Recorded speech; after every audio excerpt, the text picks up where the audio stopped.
Тэгэхээр судалгаанд оролцож исэн хүүхдүүдийн дунд, багш нарын дунд болохоор хүүхдийг ялгарлан гадуурхдаг, хүүхдийг зодож шийддэг, хүүхдийн байр суурийг хүндэтгдэхгүй өөрийнхөө тулгадаг зэрэг байр суурь бол багш нарын зүгээс ч гардаг, мөн сургуулийн ажилтнуудын зүгээс ч гардаг. Сурч боловсрох эдэлж байгаа хүүхдийн хувьд материалыг бус орчныг нэгэн зэрэг бүрдүүлэх ёстой шүү гэдэг дээр анхаарал хандуулах шаардлагатай байна. За үнэхээр томчууд өөрсдөө буруу үлгэр дуурайлал үзүүлдэг хэрнээ сурагчдад бусдыгаа хүндэл гэх мэтээр хүний эрх сургах нь инээдтэй.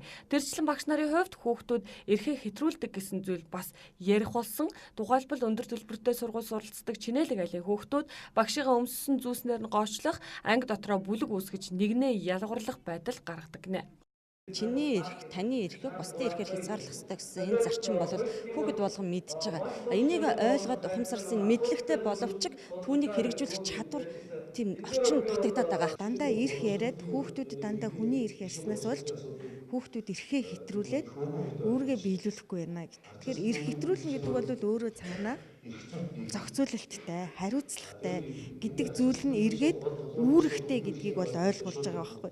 Яагаад хүүхдүүдийг одоо сургуулийн орчинд тийм ээ үе тэнгийнх нь болоод багш нар нь ч юм уу эрхийн зөрчөөд байна. Энэ юунаас болоод байна гэдэг тэр нөхцөл байдлыг судлаад шалтгаан нь юу байна, үүнийг шийдвэрлэх арга зам юу байна гэд өөрсдөр нь тэр одоо нийгмийн нөхцөл байдлыг судлуулад гаргалгааг нь гаргуулад тэр хандлагыг өөрчлөх ёстой. За тэгэхээр манай улсын нийт хүн амын 45% нь 18-аас доош насны хүүхэд залуус байдаг.